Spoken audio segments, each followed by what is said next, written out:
Chapitre 21. Le CHR, de nouveau, identique à lui-même. Un peu plus tôt dans l'après-midi, Lucie avait prévenu le docteur Vandenbusch qu'elle souhaitait assister à la séance de travail à Swingado. En attendant un début de piste et les retours des différents experts, c'était peut-être l'occasion de comprendre l'univers dans lequel évoluait Manon, celui de l'oubli, et surtout de faire le tour des personnes que la mathématicienne côtoyait depuis le début de son suivi en ces lieux d'études. Cintré dans une blouse blanche, un porte-nom sur la poitrine, le neurologue attendait Lucie dans le hall rouge vif de l'hôpital. Soigneusement coiffé, rasé de près et parfumé, il s'était glissé cette fois dans la peau d'un professionnel. Difficile de reconnaître en lui l'homme arraché de son lit au milieu de la nuit. « J'ai fait au plus vite », dit-il après lui avoir serré chaleureusement la main. « Voici la liste du personnel et des membres du groupe en contact régulier avec Manon. J'ai aussi indiqué les différents horaires pendant lesquels Manon travaille avec nous et avec les commerciaux de N-Tech, le lundi, le mercredi et le samedi. Avez-vous précisé l'identité de ces commerciaux ?» demanda Lucie. « Évidemment, vous me l'aviez demandé, et je respecte toujours mes engagements, » répondit Vandenbusch. « Merci, docteur. » Vandenbusch lui tendit un porte-nom. Toujours pas maquillée, certes, mais infiniment plus craquante que la veille. La petite. Appelez-moi Charles, si vous le voulez bien. Les porte-noms sont très importants ici, vous verrez. Votre, il désigna son front. Oh, ça va, juste une mauvaise porte. Ah bon, suivez-moi, en attendant que Manon se réveille. J'aimerais vous présenter quelques cas très intrigants. Ils vous aideront à comprendre le fonctionnement de notre mémoire et à aborder un tant soit peu l'incroyable machinerie du cerveau. Lucie regarda sa montre. 16h51. Parce que Manon dort ici, à l'hôpital ? Demanda-t-elle. Les siestes l'aident à consolider son vécu de la journée. Le sommeil lent, après l'endormissement, favorise la mémorisation des faits et des épisodes. Ces conversations qu'elle enregistre, par exemple, ou ces notes qu'elle prend sans. Ah, je vois, vous voulez lui diffuser en boucle, pendant qu'elle dort ? Non, pas pendant qu'elle dort. Ça, c'est une idée reçue. On n'apprend certainement pas une langue étrangère en se posant des écouteurs sur les oreilles et en dormant. Le travail d'apprentissage se fait avant, le sommeil est juste là pour consolider. D'ailleurs, petit conseil, si vous avez des enfants, Lucie revit ses filles. J'ai des jumelles de 4 ans, Clara et Juliette. Quand elles grandiront, faites-leur toujours réciter leurs leçons le soir, juste avant de les coucher, plutôt que le matin ou le midi. La magie du sommeil fera le reste. Ils avançaient dans un décor étonnamment coloré. Chaises d'un bleu violent, rambardes jaunes, carrelage d'un rouge éclatant. Une construction de Lego géante, assez loin de l'idée qu'on se fait généralement des hôpitaux. Je vous parlais du sommeil lent, mais le sommeil paradoxal joue aussi un rôle primordial dans l'acquisition des connaissances. Il permet, entre autres, le stockage des automatismes dans la mémoire procédurale, comme apprendre à utiliser le N-Tech. Contrairement à ce que l'on croit, le sommeil est une période d'activité cérébrale très intense. On n'apprend pas à faire du vélo uniquement sur un vélo, mais aussi en dormant. Surprenant, non ? Il enfonça ses mains dans ses poches, fier de ses explications. Donc, après son réveil, Manon saura enfin ce qui lui est arrivé hier. N'allez pas trop vite. Tout sera très flou et assez désorganisé. Il lui faut un peu plus de temps, de répétition, de sommeil, et elle n'aura en tête que les points essentiels. Mais c'est tout de même un bon pas en avant. Dites Doc. Charles, j'aimerais savoir si, malgré son amnésie, Manon pourrait se souvenir un jour du sens des scarifications sur son ventre. Pensez-vous qu'il soit possible d'obtenir quelque chose ? Je ne sais pas. Avec l'hypnose, par exemple ? Vandenbusch esquissa un léger sourire avant d'expliquer « L'hypnose a pour but de faire ressurgir tout ce que le cerveau enregistre, même de manière inconsciente. Manon, elle, n'enregistre plus sans un effort soutenu. Et les 2 petites taches blanches révélées par IRM au niveau de ses hippocampes sont là pour nous rappeler qu'elle n'a ni passé post-traumatique, ni aucun élément lui permettant d'appréhender le futur. Les données ne sont pas en elle, tout simplement. Il est donc strictement impossible de les faire ressurgir. » Ils s'engagèrent dans un couloir. Au sol, une moquette verte imprimée de grosses flèches grises indiquait la direction de la salle de travail. Le docteur poursuivit. Manon n'est pas la première de mes patientes à se scarifier. C'est même, malheureusement, assez fréquent. Pour ces personnes, la chair devient souvent l'unique moyen d'exprimer leur détresse intérieure. C'est un appel au secours. Ce qui est plus rare, c'est qu'elles se fassent aider dans leurs gestes, comme Manon avec son frère. Il s'agit d'un acte hautement personnel. Savez-vous pourquoi il l'a mutilée ? Pas plus qu'hier. Frédéric ne m'a rien avoué. Je l'ai découvert moi-même parce que la cicatrice a été faite par un gaucher, et que Frédéric est gaucher. Sinon, je crois qu'il ne m'aurait rien dit. Il paraissait assez secret, et embarrassé à ce sujet d'ailleurs. Lucie songea aux chiffres et à l'énigme peinte sur le sol, dans la maison hantée de M, tracée par un gaucher. Pour en revenir à notre sujet, continua Vandenbusch, ces mutilations ont dû être extrêmement douloureuses pour Manon. Et si son esprit ne se souvient pas de ces scarifications, son corps, lui, s'en souvient nécessairement. Je ne saisis pas bien, on n'a pas de réelle explication scientifique, mais le soma possède aussi une mémoire, mademoiselle Hennebel.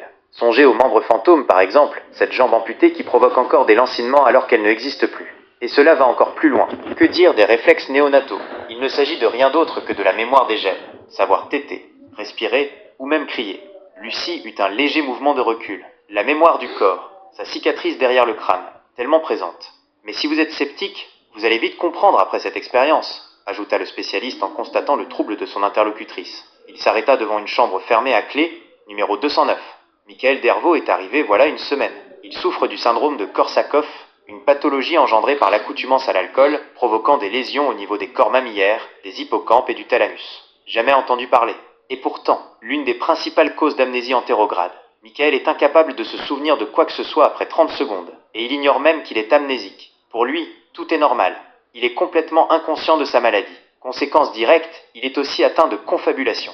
C'est-à-dire que de faux souvenirs meublent le grand vide du temps qui s'écoule. J'aimerais que vous entriez, que vous vous présentiez en tant que médecin, que vous lui serriez la main avec cette épingle, en le piquant assez fort. Que je le pique? Oui. Pas trop fort tout de même. Ensuite, ressortez. Lucie s'empara de l'épingle et vint se placer devant la porte, d'un pas hésitant. Vous ne risquez rien, la rassura le neurologue. Nous n'avons pas affaire à un fou dangereux, et puis je reste là, derrière vous, vous n'avez qu'à laisser la porte ouverte. Intriguée, Lucie tourna la clé dans la serrure et pénétra dans la pièce, la gorge serrée. Michael lorgnait par la fenêtre, les mains dans le dos. C'était un jeune homme, normal, comme on en croise chaque jour dans la rue, ni tremblant ni shooté, pas même de cernes sous les yeux, plutôt bien habillé. Il se retourna. Ah, docteur. Il plissa les yeux en direction du porte-nom. Enébel, pour les chemises que je vous ai demandées tout à l'heure. Lucie lui tendit la main et l'interrompit. Je ne les ai pas encore. Je revenais vous demander quelle couleur vous préfériez. Il serra la main tendue et retira la sienne aussitôt. Aïe. Bon sang de bonsoir. Qu'est-ce que vous foutez? Lucie partit à reculons. Je vous rapporte vos chemises. Quelle chemise? Mais répondez. Et elle claqua la porte. Parfait, fit Vandenbusch. Vous vous débrouillez très bien. Patientons quelques secondes. Lucie faisait plus que se prêter au jeu. Elle vivait l'expérience avec une passion malsaine. Comprendre les dysfonctionnements de cette chose bizarre. Sous le crâne, quelle fraction du cerveau générait les schizophrènes, les fous, les pervers, les Dubreuil? Comment les neurones, des messages chimiques, des connexions purement électriques, créaient-ils la conscience, la mémoire, la ronde humanisante des sentiments? Combien de millimètres défectueux, dans ces centaines de kilomètres de plis et de replis, engendraient les monstres? Et elle, que lui était-il arrivé pour que le spécialiste l'arrachât à ses pensées? Allez-y, elle s'exécuta, pleine de curiosité. Cette fois, Michael fouillait dans la poubelle. Il observa Lucie lors de son entrée. La jeune femme resta quelques secondes complètement déconcertée. Il ne la reconnaissait absolument pas, alors qu'elle venait de sortir, un Manon puissance 10. Vous ne savez pas ce que j'ai pu faire de mes clés de voiture? L'interrogea-t-il en remuant à présent les draps de son lit. Ça fait des plombes que je les cherche. Elles ont disparu, et tout le reste aussi. Vous ignorez qui je suis? Qui vous êtes? Mais j'en sais rien, moi. Un docteur, une infirmière. Je m'en tape. Je n'arrête pas d'appeler.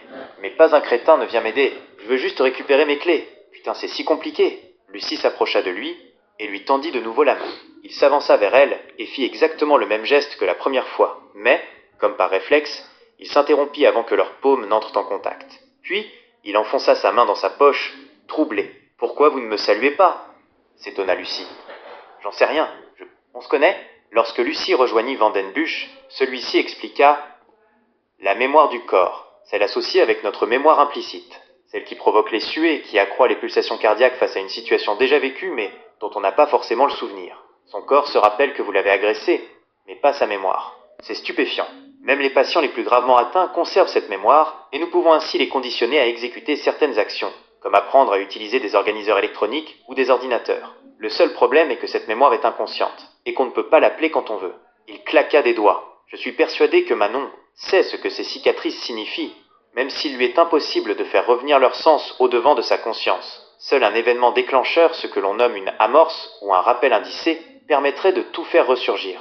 Il peut s'agir d'un geste, d'un mot, d'une situation qu'elle aurait à revivre. Songez à la Madeleine de Proust, évoquant chez l'auteur son enfance et un tas de détails très précis qu'il n'aurait pas pu se remémorer autrement qu'au travers de cette Madeleine. Grâce à cette amorce, tout remonterait à la surface. Manon pourrait peut-être se souvenir pourquoi elle s'est sentie obligée de se mutiler ainsi. Tout le problème est d'être capable de retrouver ce déclencheur et de l'invoquer. Et cela, ils avancèrent de nouveau dans le couloir. Lucie restait pensive.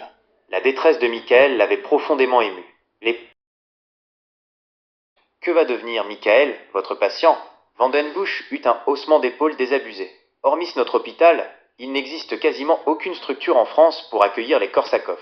Si vous ne souffrez pas d'Alzheimer ou d'une maladie à la mode, vous n'êtes plus rien pour l'État ni pour la sécurité sociale. Avec un peu de chance, il restera avec nous pour un long séjour et participera à Memory-Node. Mais je suis plutôt pessimiste. Il y a par exemple 23 étapes à suivre pour savoir prendre et honorer un rendez-vous à l'aide du NTEC. 23, c'est beaucoup trop pour Michael. Si rien n'évolue, alors il partira pour l'hôpital psychiatrique ou des centres spécialisés, en Belgique par exemple. C'est choquant. Comme vous dites, nous sommes les sous-sols de la société, cher lieutenant, les zones de stockage des laissés pour compte. Et la psychiatrie est malheureusement encore trop souvent le moyen de s'en débarrasser en toute discrétion. Une mise à mort de l'âme, tout simplement, à coups de camisole chimique. Lucie tendit l'oreille. Au-dessus d'elle, des enceintes, des champs de canaris, expliqua Vandenbusch, en notant l'intérêt grandissant de la jeune femme pour ces anecdotes. Ils ont un effet apaisant. J'ai insisté personnellement pour qu'on les diffuse. Savez-vous que les canaris en changent à chaque printemps, et ce jusqu'à la fin de leur vie? Je l'ignorais. Ce simple constat est d'ailleurs à la base d'un nouveau courant de réflexion, inimaginable il y a à peine 10 ans. Il porte à penser que le cerveau adulte continue à produire des neurones, alors qu'on croyait que ce stock était maximal à la naissance et diminuait après un certain nombre d'années. Vous savez, l'histoire des 20 ans, où tout commence à se détruire dans l'organisme. Ce sont des pistes nouvelles et encourageantes pour les recherches sur Alzheimer et la mémoire en général. Ils croisèrent un patient qui, tout en marchant, remplissait à une vitesse folle une grille de Sudoku. « Docteur Vandenbusch, fit-il, c'est exactement la 67e fois que je vous croise dans ce couloir ce mois-ci, et la 20e sur cette dalle, le numéro 12 en partant de l'entrée. Ça se fête, non? Champagne alors, plaisanta Vandenbusch en prenant élégamment Lucie par le bras pour le laisser passer. Après qu'il se fut éloigné, Lucie demanda « Encore une bizarrerie de l'hôpital ?» Damien est hypermnésique. Tout l'inverse de Michael. Sa mémoire n'a pas de limite. Il retient tout. Il est capable de restituer des listes de mots, même dénués de sens. Des mois, des années plus tard. Il vous a à peine regardé, mais si je lui demande dans 3 semaines quelle tenue vous portiez le mercredi 25 avril 2007, il saura me répondre. Il jeta un œil derrière lui avant d'ajouter « Je l'ai vu au bout du couloir, attendre puis se précipiter vers nous, afin de nous croiser à cet endroit précis, pour que la somme des quantités qu'il nous a énoncées soit égale à 99. Damien est obsédé par ce nombre, et nul ne sait pourquoi, même pas lui. Impressionnant. C'est un peu comme ce qu'on raconte de Mozart, qui avait une mémoire démente. Ah, Mozart. Malheureusement pour Damien, ce n'est pas exactement la même chose. Mais vous avez entièrement raison. Mozart était doué d'une mémoire prodigieuse, ce qui lui a d'ailleurs permis de pirater de la musique avant tout le monde. Connaissez-vous cette anecdote? Le 11 avril 1770, il a 14 ans et écoute, à la chapelle Sixtine, l'œuvre musicale la plus secrète du Vatican, le Misère d'Allegri, un morceau joué 2 fois par an, dont la partition est mieux gardée qu'un trésor. Quelques heures plus tard, tranquillement installé à sa table de travail, Mozart en retranscrit l'intégralité, sans aucune fausse note. Il ne l'a écouté qu'une seule fois. Non, je ne connaissais pas. Excusez-moi, Charles. Mais je ne comprends pas bien ce que Damien fait ici. A priori, il n'a pas vraiment de problème de mémoire, c'est plutôt l'inverse. Le problème, c'est que tous ces détails inutiles qu'il stocke monopolisent 100% de son attention. Il n'arrive donc plus à saisir le sens général des dialogues ou de ce qu'il se passe autour de lui. N'avez-vous pas vous-même le cerveau encombré de vieux codes de carte bleue ou de broutilles sans importance? Pour ça, vous avez raison. Quand j'étais gamine, mes parents avaient un chien, Opal, un petit bâtard, avec un tatouage qui avait coûté plus cher que le chien lui-même. J'avais appris par cœur ce numéro de tatouage, RFT 745. Eh bien, je m'en souviens encore, alors que je n'arrive pas à retenir le nouveau numéro de téléphone de la brigade. Voilà un exemple concret de mauvais filtrage, de dysfonctionnement. Nous n'avons pas encore compris comment le cerveau sélectionne ce qu'il faut retenir. Seulement quelques heures, quelques jours, ou toute une vie. Toujours est-il que Damien, lui, se perd dans tous ses souvenirs inutiles. Le cortex cérébral est fait pour apprendre, mais surtout pour oublier. Cela fait partie de l'équilibre. Or, Damien n'oublie jamais. Ils se remirent à suivre les grosses flèches grises. Notre cerveau est une machinerie prodigieuse, inimitable. Les gens s'extasient par exemple devant les joueurs d'échecs et leur capacité à retenir des centaines d'ouvertures. Mais savez-vous que les mécanismes mis en œuvre pour voir ou se déplacer sont encore beaucoup plus impressionnants? La preuve, les robots ne savent pas le faire, ou très mal, alors qu'ils excellent aux échecs. C'est peut-être parce qu'on est tous capables de se déplacer, alors personne ne s'en rend compte. C'est presque inné. Ce n'est pas inné, croyez-moi. Il suffit qu'une infime quantité de matière grise ne fonctionne plus normalement, et on tombe immédiatement dans des cas extrêmes. Je traite par exemple un autre patient qui ne voit pas la partie gauche de son corps. Défaut de proprioception, ce que l'on appelle plus communément le 6e sens. Je pensais qu'on attribuait le 6e sens uniquement à la gent féminine, fit Lucie en souriant. Non, non, le 6e sens, c'est fermer les yeux et pouvoir, d'un geste, placer son index au bout de son nez sans taper à côté. C'est avoir la conscience de son corps. Essayez, vous verrez, Lucie ferma les yeux, le doigt pile sur le bout du nez. Ça marchait. Excellent sixième sens. Eh bien, pour en revenir à mon patient, les conséquences de ce défaut sont pour lui dramatiques. Son propre bras gauche l'effraie, il le considère comme étranger, et il se frappe sans cesse la jambe gauche en hurlant « Va-t'en! Va-t'en » Quand il mange, il ne mange que la moitié droite de son assiette. Idem lorsqu'il se coiffe, le côté droit uniquement. Il faut vraiment le voir pour le croire, pourtant les négligences existent. Puis il y a Carole, aussi, dont le corps calleux, cette substance blanche connectant les deux hémisphères cérébraux, est endommagé. Si le cerveau lui donne l'ordre de visser un boulon, la main gauche vissera correctement, mais la droite, elle, dévissera, persuadée qu'elle visse. Et Georges, oui Georges, et, tandis que Vandenbusch continuait de parler de la maladie de Whipple, du virus de l'herpès, des airs de Broca et Wernicke, Lucie se mit à repenser à son séjour à l'hôpital, en pleine adolescence. Tous ces médecins, autour d'elle, penchés sur son cerveau. L'opération, à l'origine d'une longue cicatrice à l'arrière de son crâne, avait tout changé. Soudain, du bout des lèvres, elle murmura « La chimère ». Il s'interrompit. « Pardon ? Là, la chimère, ça. Vous dit quelque chose ? Hormis le monstre mythologique ? Hormis le monstre mythologique. » Il répondit par la négative, continuant à avancer. Au moment où elle allait enfin oser lui faire part de ses découvertes, qui lui avaient causé tant de soucis, avaient généré tant d'incompréhension autour d'elle, Vandenbusch s'exclama « Manon, réveillée et déjà installée, quelle ponctualité !» Il s'arrêta et se retourna vers Lucie. Cette chimère, de quoi s'agit-il ? Rien d'important. Bon, il leva l'index. Ah. Une dernière chose, répondez rapidement s'il vous plaît. Quelles étaient les couleurs du hall d'entrée ? Lucie fut surprise par la question. Bleu, jaune, rouge, vachement fashion. Pourquoi ? Remarquable mémoire visuelle. Je pense que cela doit vous servir dans votre métier, sur les scènes de crime notamment. Bref, passons. Si dans un an je vous demande ce que vous faisiez le 25 avril 2007, vous ne vous souviendrez probablement plus. Mais si je vous donne l'amorce, l'épingle au creux de la main par exemple, Michael Dervaux, Memory Node, Manon, cet hôpital, le champ des Canaris, vous vous souviendrez même de moi, mémoire autobiographique. Toujours dans un an, et même dans 10, vous saurez revenir ici sans aucun problème. Vous saurez qu'il faut suivre cette moquette verte avec ses flèches grises pour atteindre la salle de Memory Node. Mémoire procédurale. Vous saurez aussi ce qu'est un hippocampe. Mémoire sémantique. Enfin, pouvez-vous me citer les 3 nombres qu'a énoncé Damien ? Il a parlé du nombre de fois qu'il vous avait rencontré. Et la somme faisait 99. 67e rencontre dans le couloir, 20e sur la dalle, numéro 12 en partant de l'entrée. Ces détails ne revêtaient aucune importance pour vous, ils ont disparu de votre mémoire de travail. Le filtre naturel de l'oubli qui maintient l'équilibre. Voilà. J'espère que vous avez compris le rôle de chacune de nos mémoires. Lucie acquiesça avant de lancer un regard en direction de la salle de réunion. Rien d'extraordinaire. Des chaises, une table, un tableau blanc et les organisateurs N-Tech. Guère plus, elle qui s'attendait à une débauche de technologie, à de l'imagerie, de gros scanners. Je sais, cette simplicité surprend, murmura Vandenbusch. Mais rappelez-vous qu'il n'y a, aujourd'hui, pas mieux qu'une feuille et un crayon pour faire progresser la mémoire. Mes plus anciens patients sont incapables d'allumer un ordinateur. Ils ne savent même pas que ces machines existent. Manon était assise avec d'autres personnes dans la salle où Lucie et le spécialiste venaient d'entrer. Le lieutenant de police considéra attentivement la quinzaine de visages qui convergeaient vers elle. Hommes, femmes, de tous âges. Certains regards étaient absents, d'autres intrigués. Vandenbusch fit signe à Manon, qui s'approcha, l'œil rivé sur les porte-noms. Vandenbusch, sa physionomie ne lui disait évidemment rien, mais elle avait appris, elle le savait, qu'il était responsable de Memory Node. Quant à cette Lucie Hennebel, une sonorité, des syllabes familières. « On s'est déjà rencontrés, n'est-ce pas ?» lui demanda-t-elle avec un scintillement dans les yeux. Lucie posa instinctivement la main sur son arcade sourcilière suturée. « En effet, nous avons passé un peu de temps ensemble. Je suis lieutenant de police, » anticipa Manon. « Oui, oui. Attendez, j'ai quelque chose pour vous. Je ne vous ai pas encore appelé au téléphone ? Dites-moi. » Lucie sortit son portable. Un message. Si, je n'ai pas dû entendre en conduisant. Manon fouilla dans son N-Tech et entraîna Lucie loin du groupe, vers le fond de la salle. La flic retrouva immédiatement cette complicité, cette chaleur même, qui les avait liés dans l'enfer de l'orage, proches et lointaines à la fois. Avec toutes mes notes, mes enregistrements et ce que j'ai entendu aux infos, j'ai essayé de reconstituer le chemin du professeur. J'en ai déduit qu'il était au courant avant même de m'enlever, pour notre expression, quand nous étions jeunes et que nous nous rendions dans la maison hantée de Hem, pour fâcher les autres. Apparemment, les multiples répétitions et la sieste n'avaient pas été vaines. « Je sais, » répliqua Lucie, admirative. « J'ai songé à la même chose, au cours d'une réunion de travail que nous venons d'avoir. Si le professeur a obtenu cette information, c'est qu'il vous connaît, d'une manière ou d'une autre. Cela semble logique, mais j'ai réfléchi, et je ne vois pas comment c'est possible.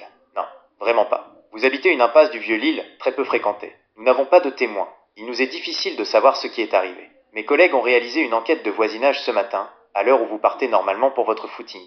Personne n'a rien remarqué. Et d'après votre frère, rien n'a été renversé ni volé dans votre appartement. Peut-être avez-vous volontairement suivi ce ravisseur parce que vous le connaissez, parce que sa photo se trouve à l'intérieur de votre N-Tech. Manon désapprouva de la tête et se palpa discrètement le flanc gauche. Elle devina un bloc métallique, froid, qui ressemblait à une arme. Quelque chose ne va pas ? S'inquiéta Lucie.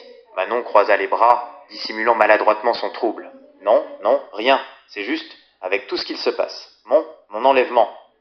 Elle se frotta légèrement le poignet droit. De quoi discutions-nous ? Du fait que votre ravisseur évoluait sans doute dans votre environnement. Pendant ces 4 années, il s'est peut-être servi de votre amnésie pour s'approcher de vous. Il a très bien pu attendre que vous fabriquiez des souvenirs de lui comme étant une personne de confiance pour ensuite vous tromper. Il est peut-être là, tout proche. Maintenant, il me faudrait votre N-Tech. La jeune femme crispa ses doigts sur l'engin et se retourna vers le reste du groupe, inquiète. Non, non, je ne peux pas vous le laisser. Il s'agit de mon intimité. Lucie remarqua un homme avec une fine barbe qui les fixait avec insistance. Elle se mit à chuchoter. « Je ne vous demande pas de tout me livrer, juste ce qui m'intéresse. Vous devez absolument me donner l'identité de toutes les personnes que vous connaissez. Vous les photographiez toujours, n'est-ce pas ?» La mathématicienne hocha la tête. « Et vous pouvez me les montrer, si vous voulez. Mais attendez !» Manon déclencha l'enregistreur, ferma les yeux et résuma ce que les 2 femmes venaient d'échanger. L'absence de témoins, la probabilité d'avoir déjà croisé le professeur. Elle observa les participants dans la salle, coupa le micro et demanda, après un nouveau coup d'œil sur le porte-nom, « Qu'est-ce que vous vouliez déjà ? Les photos de vos connaissances, dans votre N-Tech. Pourquoi faire ? Manon, je viens de vous l'expliquer. » La jeune amnésique hésita, avant de dire, « Il y en a énormément, vous savez. Dès qu'une personne entre en contact avec moi, je la photographie. » Puis elle ouvrit le dossier « Photos » et fit défiler les portraits. Accompagné d'un maigre descriptif, médecin, ami, famille, livreur de pizza, facteur, plombier, patient de Memory-Node, l'homme à la fine barbe, Alain Schreive, y figurait. Des dizaines et des dizaines de visages. Minute ! Revenez en arrière, s'exclama Lucie. Manon obtempéra. Hervé Turin ? Ne plus jamais travailler avec ce pervers. Mais pourquoi ? Manon haussa les épaules et plaqua son N-Tech contre sa poitrine, la bouche serrée. Vie privée ? Cela ne vous concerne pas. Je ne montre ces photos à personne. Vous le connaissez ? Lucie prit un ton apaisant. Il est revenu aujourd'hui sur l'affaire, ici, à Lille. Revenu ? À Lille ? Pourquoi ? C'est lui qui a la plus grande connaissance du dossier professeur, et il a l'air très compétent. Je me trompe ? Manon baissa le menton. Après un temps de réflexion, elle répondit. Non, non, il est brillant. Et acharné. Vous vous connaissez bien ? Manon soupira. Avant le cambriolage, nous avons collaboré. Je lui faisais part de mes idées, de mes déductions concernant les problèmes mathématiques, et, en retour, il me communiquait les éléments sensibles du dossier. Nous avons beaucoup voyagé ensemble, dans les villes où ont eu lieu les meurtres. Sa voix était empreinte de rancœur. Que signifiait ? Nous avons beaucoup voyagé ensemble, Lucie insista. Dans votre N-Tech, vous avez noté « pervers ». Pourquoi ? Manon referma le dossier, photo et revint au menu principal. La séance va commencer, madame, fit-elle en relevant la tête. Je vais devoir y retourner. Lucie lui caressa doucement le dessus de la main pour attirer son attention. J'ai vu comment Turin regardait les femmes. Il a été incorrect avec vous. Manon voulut se diriger vers son groupe, mais Lucie, cette fois, y alla plus fermement en lui agrippant le bras. Répondez, Manon. Il vous a harcelé ? Manon éleva la voix. En quoi cela vous regarde-t-il ? Est-ce parce que je n'ai plus de mémoire que je ne peux plus avoir de vie privée ? Mon passé est intact. Vous pouvez admettre cela ? Dites-moi. Lucie relâcha son étreinte. Toutes les têtes étaient tournées vers elle. Vous avez raison, excusez-moi. Mais il me faut cette liste de contacts. Vous avez ma carte avec mon email. Je vous l'enverrai tout de suite après la séance. Vous voyez, je le note. Et maintenant, laissez-moi tranquille. En validant sa tâche, Manon constata qu'il en existait une autre qu'elle n'avait pas cochée. Elle consulta la page concernée et dit, se rapprochant de Lucie, « Ah, je devais vous appeler au téléphone. » Son ton était complètement différent, bien plus doux. On aurait dit qu'elle avait déjà oublié son coup de colère. « Vous l'avez fait. Vous avez laissé un message que je n'ai pas encore écouté. Quand je vous... » L'air incrédule, elle considéra l'arcade sourcilière de Lucie, les sutures. « J'ai frappé cette nuit. Il était à peu près 5h30 d'après ce qu'on m'a dit et que j'ai enregistré, n'est-ce pas ? Ça, je m'en souviens parfaitement, oui. Vous m'avez prise pour je ne sais quoi, et vous avez cogné. Vous n'y êtes pas allé de main morte. » Manon entraîna Lucie plus à l'écart. Elle chuchotait presque. À présent, désolé pour cela. Laissez tomber. Ce n'était pas votre faute. Enfin, pas vraiment. Dites-moi, à ce moment-là, Dubreuil était décédé depuis combien de temps ? Plus d'une bonne quinzaine d'heures. D'après le légiste, elle a été tuée aux alentours de midi, hier. Manon ne put réprimer un mouvement de surprise. Elle nota scrupuleusement l'information dans son N-Tech, puis se remit à parcourir les pages électroniques, ces endroits qui concernent notre affaire. Résisme, M, Rho 2, eh bien il forme un triangle équilatéral, les trois côtés sont strictement égaux. Prenez une carte routière et vérifiez. Vérifiez. Exactement 50 km entre l'abri dans la forêt, proche de Réisme, et M, entre M et Reux, et entre Reux et la forêt. Oui, et alors, il s'agit d'une figure mathématique fondamentale. Trois lieux qui, a priori, n'ont rien à voir, mais qui sont liés par la rigueur scientifique. Elle déplaça son stylet sur l'écran tactile et afficha d'autres informations. Puis il y a ces décimales de pi dont je voulais vérifier l'exactitude. J'ai dégoté un logiciel sur Internet capable de trouver n'importe quelle séquence dans le premier milliard de décimales. J'ai bien retrouvé le numéro de sécurité sociale de Dubreuil. Le professeur ne nous a pas trompés. Position 112 42 004 dans pi. Vous pourrez là aussi vérifier. Tout est exact. Croyez-moi. Lucie était impressionnée par la persévérance de Manon. Évidemment, je vous crois. La jeune amnésique parut soudain absente, comme repartie dans ses pensées. Manon ? Fit Lucie en agitant la main dans son champ de vision.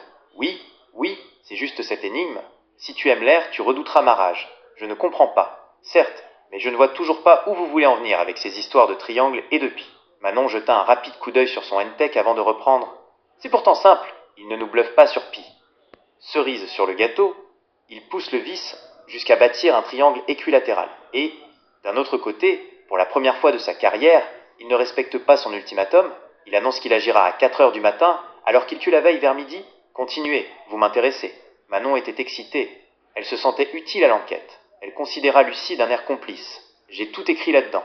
Regardez, hier, je devais courir de 9h30 à 10h15. Je ne l'ai pas fait. J'avais rendez-vous à la banque à 11h. Je n'y suis pas allé, ni aux autres rendez-vous de la journée. Donc il me retenait déjà. Votre frère vous a vu vous préparer pour aller courir, m'a-t-il dit. Il était 9h10, heure à laquelle il partait travailler. Vous avez donc vraisemblablement été enlevé entre 9h10 et 9h30 chez vous, puisque vous n'aviez pas embarqué votre NTEC alors que vous le prenez même pour votre footing. Vous étiez déjà en survêtement, tenu dans la forêt dans laquelle nous vous avons retrouvé. Tout se tient. Qu'a-t-il pu se passer durant toute la journée d'hier? Je l'ignore. Toujours est-il que, chronologiquement, il m'enferme dans la cabane, part tuer Dubreuil, revient à la cabane et me libère. Et je ne comprends pas pourquoi il a agi ainsi. Pourquoi, tant d'années plus tard, pour la première fois, il n'a pas honoré son contrat. Il pouvait très bien tuer Dubreuil à 4 heures, conformément à ce qu'il avait annoncé. En me libérant le soir comme il l'a fait, il savait parfaitement que nous n'arriverions pas à temps à Reux. J'avoue que cela me tracasse. À chaque fois que je relis ses notes, Manon carburait aussi vite qu'un ordinateur. Mais il lui manquait le flair du flic. La connaissance du criminel. Lucie sentit la tension monter en elle. Tout compte fait, elle formait une équipe de choc. Vous savez quoi, Manon? Je pense qu'il a posé cet ultimatum pour monopoliser notre attention, mais qu'en réalité, il avait besoin de se montrer quelque part hier soir après vous avoir libéré. Pour se constituer un alibi? Pas exactement. Son profil prouve qu'il connaît nos techniques. Il devait se douter que nous daterions assez précisément l'heure du décès. Mais il voulait quand même que son absence, cette nuit-là, ne se remarque pas. Et tout particulièrement entre 21h et 4h. Famille, amis, collègues de travail. Cette nuit, le professeur devait se montrer ailleurs, dans un endroit où il aurait paru suspect qu'il ne soit pas. Manon secoua la tête, intriguée. Comment cette conversation avait-elle commencé? Abandonnant Lucie à ses réflexions, elle dit, avant de s'éloigner, en tout cas, malgré l'horreur du crime, cette Renée Dubreuil. Je suis bien contente qu'elle soit morte. Elle ne méritait pas de vivre, pas après ce qu'elle avait fait à ses propres enfants. Du fin fond de son âme de flic, Lucie dut admettre qu'elle était du même avis. Si elle avait dû tuer Dubreuil de ses propres mains au cours d'une opération, alors assurément elle l'aurait fait. Pas elle, mais plutôt la chimère l'aurait fait, sans aucune pitié.